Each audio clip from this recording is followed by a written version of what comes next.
നമസ്കാരം, എല്ലാ പ്രേക്ഷകർക്കും ഗസ്റ്റ് ടൈമിലേക്ക് സ്വാഗതം. ഗസ്റ്റ് ടൈമിൽ ഇന്ന് നമ്മുടെ കൂടെയുള്ള ഗസ്റ്റിന് വിശേഷണങ്ങൾ ഏറെയാണ്. എഴുത്തുകാരനാണ്, എഞ്ചിനീയറാണ്, അതിനേക്കാൾ അഭിനേതാവാണ്.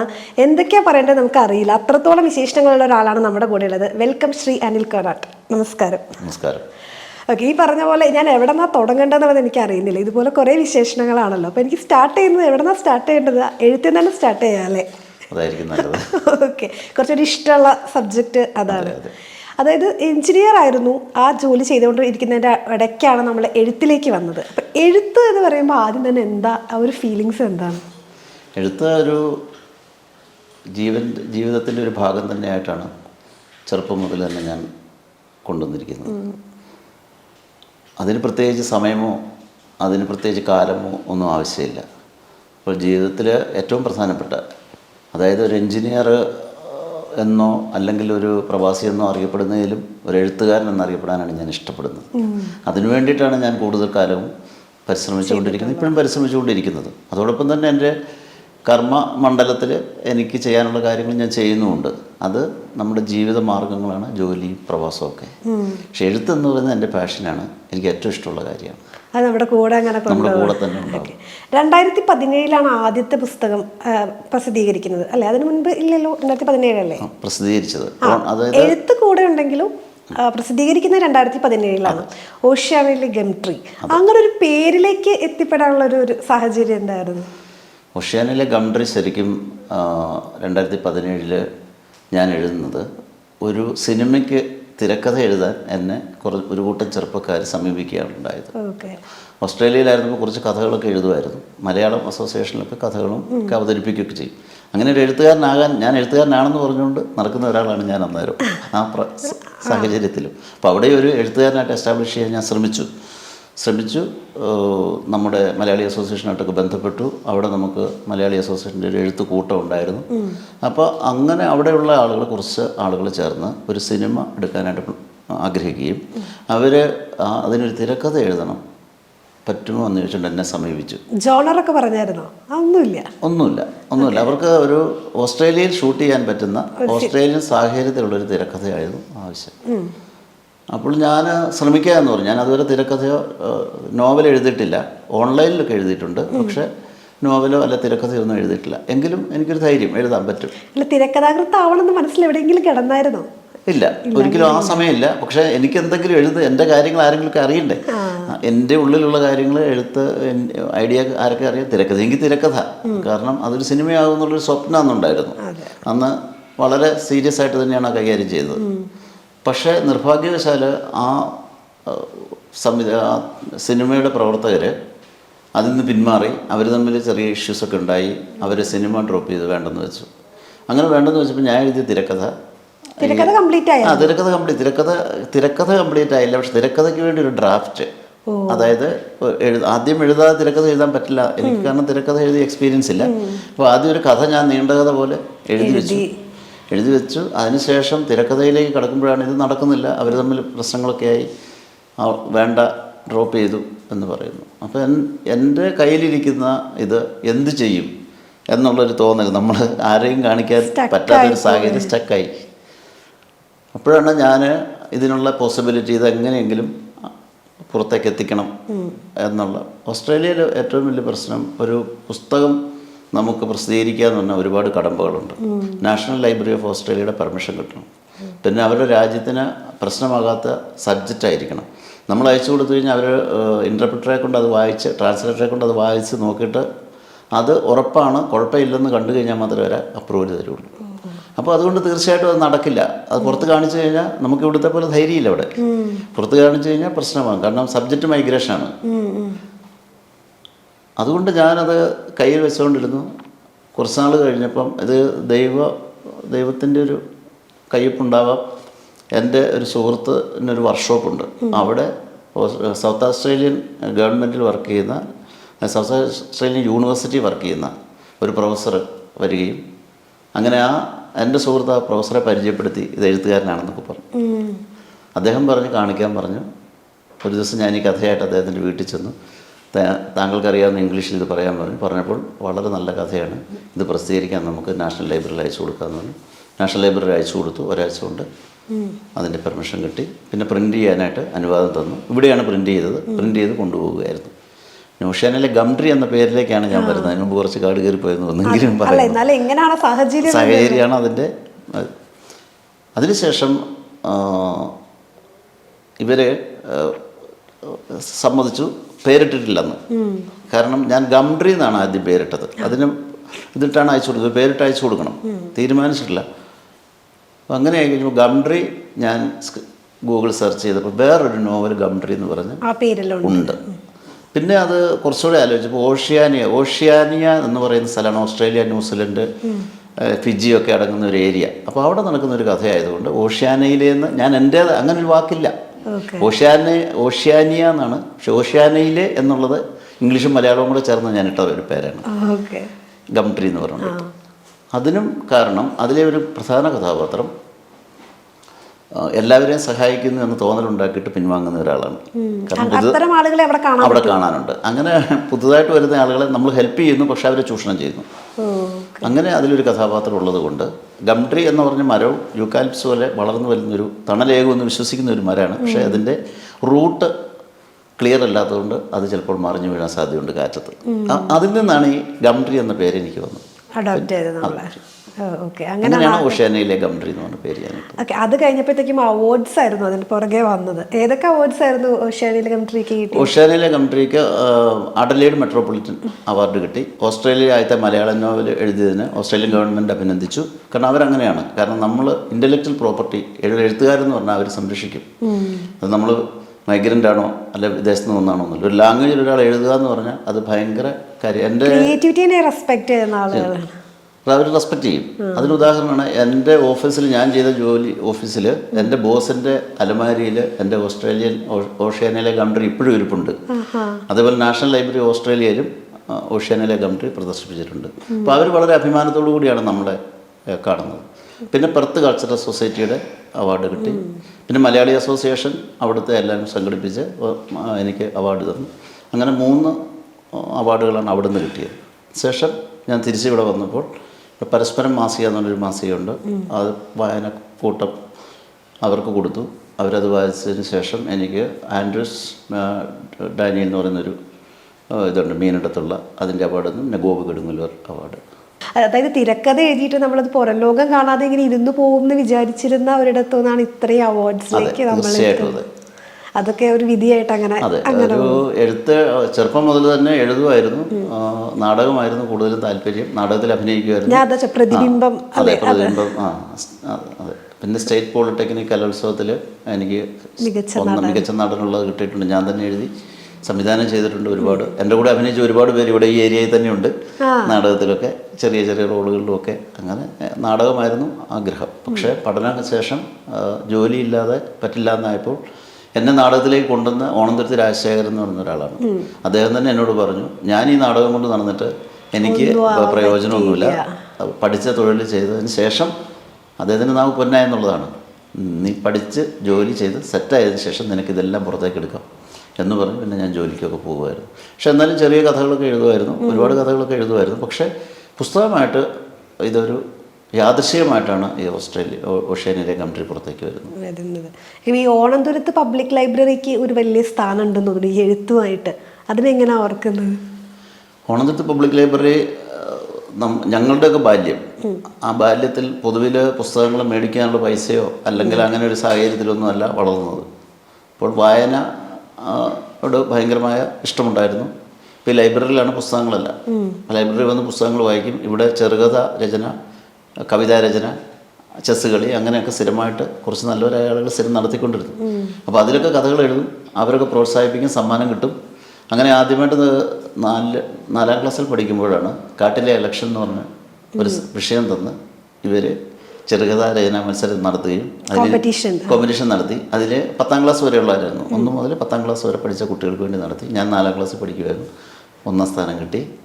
അപ്പോൾ ആ ആൾ മാത്രമല്ല, ലൈബ്രറി കൗൺസിലിൻ്റെ ഒരു മെമ്പർ ഉണ്ടായിരുന്നു. അദ്ദേഹം എന്നെ മത്സരത്തിനൊക്കെ കൊണ്ടുപോകുമായിരുന്നു. മറ്റേ ബാലജനസഖ്യത്തിൻ്റെയൊക്കെ മലയാള മനോരമയുടെയൊക്കെ അന്ന് മേഖലാടിസ്ഥാനത്തൊക്കെ മത്സരത്തിലൊക്കെ എനിക്ക് പ്രൈസ് കിട്ടിയിട്ടുണ്ട്. അപ്പോൾ എന്നെ കൊണ്ടുപോകുന്നതൊക്കെ അദ്ദേഹമാണ്. അങ്ങനെ ലൈബ്രറി എനിക്ക് വളരെയധികം സപ്പോർട്ടാണ് നൽകിയിരിക്കുന്നത്. ഓക്കെ. ഈ ഓഷ്യാനയിലെ ഗംട്രി കഴിഞ്ഞപ്പോൾ നേഴ്സ് വന്നു, അതിന് പുറകെ സംസ്കാരം അതല്ലേ എല്ലാം, പിന്നെ ബാക്ക് പൈപ്പർ, ഇങ്ങനെ തുടരെ കഥകൾ വന്നുകൊണ്ടേയിരിക്കുക. അപ്പോൾ ഈ ഓഷ്യാനയിലെ ഗംട്രി തന്ന ആ ഒരു എന്താ പറയുക, ആ ഒരു കോൺഫിഡൻസ് ആയിരുന്നോ ബാക്കിയുള്ള നോവലുകളൊക്കെ എഴുതാനുള്ള ഒരു പ്രചോദനമായിട്ട് വന്നത്? തീർച്ചയായിട്ടും കോൺഫിഡൻസ് തന്നെയാണ്. ആദ്യത്തെ നോവൽ എഴുതി പ്രസിദ്ധീകരിച്ച് ആളുകൾ വായിച്ചു. എസ് ഹരീഷ് വായിച്ചു, മീശ എഴുതി എസ് ഹരീഷ് വായിച്ചു. എസ് ഹരീഷ് എൻ്റെ അടുക്ക് ഇവിടെ വന്ന് വളരെ നന്നായെന്ന് എന്നെ അഭിനന്ദിച്ചു. ഒക്കെ എനിക്ക് വളരെ എം.എൻ. കാരശ്ശേരി, സക്കറിയ, അങ്ങനെയുള്ള ആളുകളൊക്കെ ഓസ്ട്രേലിയ വന്നപ്പോൾ ഈ പുസ്തകങ്ങൾ വായിച്ചു. സാംകുട്ടി പട്ടംകരി, അവരൊക്കെ വായിച്ചിട്ട് നല്ലൊരു തുടക്കമാണ്, താങ്കൾക്ക് എഴുതാനുള്ള കഴിവുണ്ടെന്ന് പറഞ്ഞപ്പോൾ എനിക്ക് വളരെയധികം പ്രോത്സാഹനം തോന്നി. അപ്പോൾ ഇനി വീണ്ടും ആ എഴുത്തിലേക്ക് തിരിയുന്നത് എനിക്ക് പ്രയോജനകരമായിരിക്കും, എനിക്ക് പറ്റും, പ്രസിദ്ധീകരിക്കാൻ പറ്റും എന്നുള്ള തോന്നലിൽ നിന്നാണ് അടുത്ത പുസ്തകങ്ങൾ ഇറങ്ങുന്നത്. കൂടുതലും ഓസ്ട്രേലിയൻ ബാക്ക്ഗ്രൗണ്ട്, ഞാനവിടെ കുറേ നാൾ ജീവിച്ചുകൊണ്ടാണ് ഓസ്ട്രേലിയൻ ബാക്ക്ഗ്രൗണ്ട് കിട്ടിയത്. പിന്നെ പുതിയൊരു തലമാണത്. അതെപ്പോഴും ആളുകൾക്ക് ഇഷ്ടപ്പെടുന്ന ഒന്നാണെന്നാണ് ഞാൻ മനസ്സിലാക്കിയത്. ഓക്കെ. ഈ ബാക്ക് പേപ്പറിൻ്റെ കാര്യം പറയുമ്പോൾ അതിനകത്തൊരു ക്യാറ്റ് എല്ലാവരും എടുത്തു പറയുന്നതാണ്. അപ്പോൾ ആ ക്യാറ്റിലേക്കും അല്ലെങ്കിൽ ആ ഒരു കഥയിലേക്കൊക്കെ എത്തിയത് എങ്ങനെയായിരുന്നു? ബാക്ക് പേപ്പർ എഴുതുന്നത് ശരിക്കും സ്ത്രീകളുടെ, അതായത് എനിക്ക് പരിചയമുള്ള 1-2 സ്ത്രീകളുടെ അനുഭവം ഉണ്ട് അതിൻ്റെ അകത്ത്. അത് ആ സ്ത്രീകൾക്ക്, പ്രത്യേകിച്ച് പെൺകുട്ടികളെ സ്നേഹിക്കുന്ന അച്ഛൻ, അതിന് ബാക്ക്ഗ്രൗണ്ട് പ്രധാനമായിട്ടും ഞാൻ 3 പെൺകുട്ടികൾ മാത്രമുള്ള വീട്ടിൽ നിന്നാണ് കല്യാണം കഴിച്ചിരിക്കുന്നത്. അച്ഛൻ മരിച്ചുപോയി. അച്ഛനെ ഈ കുട്ടികളോട് കാണിക്കുന്ന വാത്സല്യമൊക്കെ ഞാൻ ചെറുപ്പത്തിൽ മുതൽ കണ്ടു. അച്ഛമ്മ ഉണ്ടായിരുന്നു. അങ്ങനെ ഒരു കല്യാണം കഴിച്ചു കഴിയുമ്പോൾ ഭർത്താവ് അച്ഛനെ പോലെ പെരുമാറണമെന്ന് ആ ഒരു ധാരണയിൽ പെൺകുട്ടികൾ ആഗ്രഹിക്കുന്നുണ്ടെന്ന് എനിക്കൊരു തോന്നല. അതെൻ്റെ ഭാര്യയുടെ കാര്യത്തിലും ഒക്കെ ഉണ്ടാവും അങ്ങനെ. ഓൾമോസ്റ്റ് കാരണം അച്ഛൻ വളരെയധികം കെയറിങ് ആയിരിക്കും. ആ കെയറിങ് മിക്കവാറും ഭർത്താവ് വേറൊരു വീട്ടിൽ നിന്ന് വന്ന ആളാണ്. അതിൽ നിന്നുണ്ടായ ഒരു ബാക്ക് പേപ്പർ എന്ന് പറഞ്ഞ ഒരു കഥ. ആ കഥയിൽ നായികയെ സഹായിക്കുന്നയാളാണ് ഈ പൂച്ച. അത് തീർച്ചയായിട്ടും ഞാൻ വളർത്തിയൊരു പൂച്ച തന്നെയാണത്. ഞാൻ ഓസ്ട്രേലിയയിൽ അഡോപ്റ്റ് ചെയ്തൊരു പൂച്ച. ആ പൂച്ചയുടെ ആക്ടിവിറ്റി വളരെ സസൂക്ഷ്മം എൻ്റെ വൈഫുമായിട്ട് മിങ്കിൾ ചെയ്യുന്നത് പലപ്പോഴും ഞാൻ കണ്ടിട്ടുണ്ട്. അത് വളരെയധികം ശ്രദ്ധിച്ചാൽ മാത്രമേ മനസ്സിലാവുള്ളൂ. പ്രശ്നങ്ങൾ വരുമ്പോൾ പൂച്ച എന്താണ് ചെയ്യുന്നത്, കാലാവസ്ഥയിൽ വ്യത്യാസം ഉണ്ടാകുമ്പോൾ പൂച്ച എന്താണ് ചെയ്യുന്നത്, പല പ്രതിസന്ധികളിലും പൂച്ച എന്താണ് ചെയ്യുന്നതെന്നൊക്കെ വാച്ച് ചെയ്ത് എൻ്റെ ഭാവന ഒബ്സർവ് ചെയ്ത് തന്നെയാണ് ആ പൂച്ച. അതിൻ്റെ അകത്ത് പറയുന്നുണ്ട് പൂച്ച വിദൂരത, പലരും പറഞ്ഞു പൂച്ച എങ്ങനെയാണ് വിദൂരതയിൽ നോക്കിയിരിക്കുന്നത്. പൂച്ച വിദൂരതയിൽ നോക്കിയിരുന്നു. പലപ്പോഴും നമ്മുടെ വീട്ടിൽ ആരെങ്കിലും വരുമ്പോൾ നമ്മുടെ വളർത്തു മൃഗങ്ങൾക്ക് അത് ബുദ്ധിമുട്ട്, അവർക്ക് ഒരു അപകടം ഉണർത്താൽ അവരത് ചെയ്യുന്ന ഒരു ആക്ടിവിറ്റി നമ്മൾ ശ്രദ്ധിച്ചു കഴിഞ്ഞാൽ പൂച്ചയാണെങ്കിലും പട്ടിയാണെങ്കിലും മനസ്സിലാകാൻ പറ്റും. അങ്ങനെ ഈ പൂച്ചയുടെ കാര്യം എനിക്ക് ശരിക്കും വളരെ ഇൻട്രസ്റ്റിംഗ് ആയിട്ട് തോന്നി. അപ്പോൾ നായികയെ സഹായിക്കാൻ മനുഷ്യരാരും ഇല്ല, ഒരു ലോൺലെസ്സിൽ സഹായിക്കാൻ മനുഷ്യരാരും ഇല്ല. അപ്പോൾ ജീവിക്കാനായിട്ട് പ്രതിസന്ധികളെ എങ്ങനെ അവസരങ്ങളാക്കാം എന്നുള്ളത് പൂച്ചയിൽ നിന്നാണ് നമ്മുടെ നായിക മനസ്സിലാക്കുന്നതെന്നാണ് അങ്ങനെ ഒരു സങ്കല്പത്തിൽ നിന്ന് തുടങ്ങിയത്. പക്ഷെ എന്തുകൊണ്ടും അത് ആളുകൾക്ക് ഇഷ്ടപ്പെട്ടു. അതേപോലെ നേഴ്സിലേക്ക് വരികയാണെങ്കിൽ വൈഫ് നേഴ്സാണ്. അപ്പോൾ അത് ഇൻഫ്ലുവൻസ് ചെയ്തിട്ടുണ്ടോ ആ കഥയിൽ? വൈഫ് നേഴ്സായിരിക്കുന്നത് ഇൻഫ്ലുവൻസ് ചെയ്തിട്ടില്ല എന്നാണ് കറക്റ്റ് പറയാൻ പറ്റുള്ളൂ. ഓക്കെ. അതിൻ്റെ കാരണം ഈ നേഴ്സെന്ന് പറഞ്ഞ കഥയെക്കുറിച്ച് എനിക്ക് ഒരു പക്ഷേ ഓഷ്യാനയിലെ ഗംട്രി എഴുതുന്നതിന് മുമ്പ് തന്നെ ഒരു 2005-2006 കാലഘട്ടത്തിൽ തന്നെ നേഴ്സിൻ്റെ ജീവിതം എഴുതണം എന്ന് എനിക്ക് തോന്നിയിട്ടുണ്ട്. പക്ഷേ എനിക്ക് ഒരു നോവൽ എഴുതിയതിന് ശേഷമാണ് ഞാൻ തീർച്ചയായിട്ടും നേഴ്സ് എന്ന നോവലിലേക്ക് വരുന്നത്. നേഴ്സ് എന്നുള്ള ആശയമാണ് അപ്പോൾ ഇതിന് മുൻപ് വന്നത് തോന്നിയിട്ടുണ്ട് എനിക്ക്. കാരണം ഒരു നേഴ്സിൻ്റെ, കാരണം അതിൻ്റെ പ്രധാന കാര്യം, ഞാനവിടെ ഓസ്ട്രേലിയയിൽ ചെന്ന് ആദ്യം തുടക്കക്കാരൻ എന്ന നിലയിൽ നിൽക്കുമ്പോൾ ഇവിടെ നിന്ന് ഒരുപാട് നേഴ്സുമാർ അവിടെ സ്റ്റുഡൻറ് വിസ വന്ന് കഷ്ടപ്പെടുന്നത് ഞാൻ കണ്ടിട്ടുണ്ട്. അങ്ങനെ അവരുമായിട്ട് ഞാൻ ഒരുപാട് സംസാരിക്കുകയും അവരുടെ വീട്ടിലെ ഭർത്താക്കന്മാരുടെ അവരോടുള്ള പെരുമാറ്റം, അവരൊരുപാട് പൈസ മുടക്കിയിട്ടാണ് ഇവിടെ വന്നിരിക്കുന്നത്, തിരിച്ചു പോയി കഴിഞ്ഞാൽ, അങ്ങനെ ഒരു പെൺകുട്ടി, എൻ്റെ ഒരു ഫ്രണ്ട് തിരിച്ചു പോരുവാണ് ഞാനെന്ന് പറഞ്ഞപ്പോൾ നീ പോരണ്ട എന്ന് ഹസ്ബൻഡ് പറഞ്ഞെന്ന് പറഞ്ഞുകൊണ്ട് കരഞ്ഞെന്നൊക്കെ എൻ്റെ ഓർമ്മയിലുണ്ട്. അതുപോലെ തന്നെ എല്ലാവരും ഒരുമിച്ചാണ് അവിടെ താമസിക്കുന്നത്. അങ്ങനെയുള്ള, അതായത് യൂണിസെക്സ്, കാരണം മെയിൽ ഫീമെയിൽ എന്നൊരു വ്യത്യാസമില്ലാതെ തന്നെ, കാരണം ആർക്കെന്തിനു നേരെ എല്ലാവരും പൊരുതുകയാണ്. ആ പൊരുതുന്ന സമയത്ത് ഇതൊന്നും ഒരു വിഷയമല്ല. എവിടെ താമസിക്കുന്നു, എവിടെ കിടക്കുന്നു, എങ്ങനെ ജീവിക്കുന്നു, എങ്ങനെയും രക്ഷപ്പെടണം. അങ്ങനെ ഒരു സിറ്റുവേഷനിൽ ഞാൻ നിന്നതുകൊണ്ട് അതിൽ നിന്ന് ഉണ്ടായതാണ്. മാത്രമല്ല ഇവിടെ നിന്ന് വരുന്ന പെൺകുട്ടികളെല്ലാം ആദ്യം ജോലി ചെയ്യുന്നത് നഴ്സിംഗ് ഹോമുകളിലാണ് മിക്കവാറും. അതാണ് എളുപ്പമുള്ള ഒരു ജോലി. അപ്പോൾ അവരുടെ ബുദ്ധിമുട്ടുകൾ നമ്മളോട് പറയും. അങ്ങനെ ആണ് അന്ന് ഒരാശയം എൻ്റെ മനസ്സിൽ കയറിയത്. പക്ഷേ എഴുതിയില്ല ഞാൻ. അതിനുശേഷം ഈ നോവല് സക്സസ് ആയതിനു ശേഷം എനിക്ക് തോന്നി നേഴ്സ് എന്ന് പറയുന്ന എഴുതണം. അതിൻ്റെ അകത്ത് ഒരുപാട് കാര്യങ്ങളുണ്ട്. എൻ്റെ നേഴ്സിൻ്റെ അകത്ത് യാത്രയൊക്കെ ഒരുപക്ഷെ ഞാൻ തന്നെ യാത്ര ചെയ്യുന്ന സാഹചര്യം ആയിരിക്കാം. എൻ്റെ മനസ്സിൽ തോന്നിയ കാര്യങ്ങളൊക്കെ തന്നെ ആയിരിക്കാം.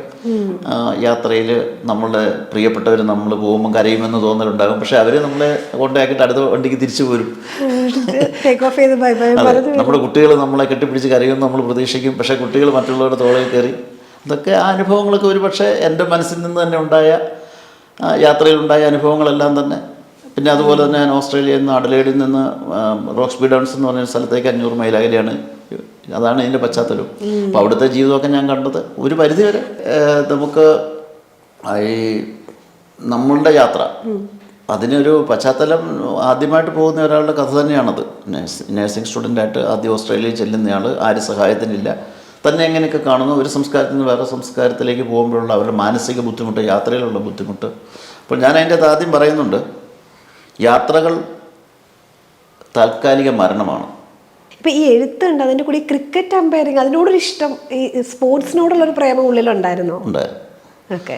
ഇവിടെ വെച്ച് ക്രിക്കറ്റ് കളിക്കുമായിരുന്നു. അതുപോലെ തന്നെ ഇവിടെ ലോക്കലായിട്ടുള്ള കോളേജിലെ ടൂർണമെൻറ്റിലൊക്കെ പങ്കെടുക്കുമായിരുന്നു. അപ്പോൾ ഞാൻ അതിൻ്റെ അമ്പയറിങ്ങിലേക്ക് വരാൻ കാരണം എൻ്റെ ബൗളിങ് ലെഗ് സ്പിന്നാണ് ഞാൻ പറയുന്ന ലെഗ് സ്പിന്നാണ്. അപ്പോൾ അതൊക്കെ അടിച്ച ആളുകൾ എനിക്ക് ശോഭിക്കാൻ പറ്റിയിട്ടില്ല. അതിനുശേഷം ഞാൻ ബാറ്റിങ് ചെയ്താലും ശോകമാണ്. പിന്നെ അപ്പോൾ അവർ പറഞ്ഞത് എന്നെ അതിൻ്റെ അത് ഇൻക്ലൂഡ് ചെയ്യണമല്ലോ, നീ അമ്പയർ എന്നോളാൻ പറഞ്ഞു. അങ്ങനെ ഇവിടെ അമ്പയറിങ്ങായി. അതിനുശേഷം അവിടെ ചെന്നപ്പോൾ ശനി ഞായറും അവധിയാണ് ഞങ്ങൾക്ക് ജോലി. അപ്പോൾ സമയമുണ്ട്, വൈഫ് ശനി ഞായറൊക്കെ ജോലി ഉണ്ടാവും, തന്നെ ഇരിക്കുന്നു. അപ്പോൾ അങ്ങനെ ആയി കഴിഞ്ഞപ്പോഴാണ് അവിടെ അഡ്ലൈഡ് ഓവലിലൊക്കെ ക്രിക്കറ്റ് അമ്പയേഴ്സിനെ അവർ റിക്രൂട്ട് ചെയ്യുന്നുണ്ട്. അതിൻ്റെ അകത്ത് പരിചയമുള്ളൊരു ലോസൊക്കെ അറിയാവുന്നവർ ചെല്ലാൻ പറഞ്ഞു. അങ്ങനെ ഞാൻ അപ്ലൈ ചെയ്തു. അപ്പോൾ അതിന് മുമ്പ് തന്നെ മോൻ കളിക്കുമായിരുന്നു സ്കൂൾ തലത്തിൽ. അപ്പോൾ മോൻ്റെ അവിടെ പോകുമ്പോൾ അമ്പയറിങ് ആരെങ്കിലുമൊക്കെ നിൽക്കണം. അപ്പോൾ ഞാൻ അറിയാമെന്ന് പറഞ്ഞുകൊണ്ട് നിന്നു സ്കൂൾ കുട്ടികളുടെ ഇത്. അങ്ങനെ കഴിയുമ്പോൾ ആ സ്കൂൾ ലെവലിലെ ഹെഡ് മാസ്റ്ററൊക്കെ പറഞ്ഞു, താങ്കൾക്ക് അത്യാവശ്യം ചെയ്യുന്നുണ്ട് നന്നായിട്ട്, ഇതൊന്ന് ശ്രമിച്ചുകൂടെയെന്ന് ചോദിച്ചു. അങ്ങനെ അഡ്ലൈഡ് ഓവലിൽ ഞാൻ ഒരു ദിവസം ട്രെയിനിങ്ങിന് പോയി. അവർ ഒരു എക്സാം നടത്തി, ഓൺലൈനിലുള്ള എക്സാം നടത്തി, കുഴപ്പമില്ല, 2-3 സ്ഥലത്ത് നിൽക്കുകയെന്ന് പറഞ്ഞു. അങ്ങനെയാണ് അതിലേക്ക് തിരിച്ചത്. ഓക്കെ.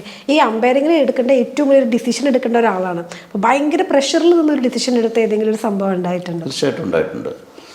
ഒരു ബാറ്റ്സ്മാൻ 96 റൺസിൽ നിൽക്കുന്നു, LBW കറക്റ്റ് LBW വന്നു, ഞാൻ ഔട്ട് കൊടുത്തത്.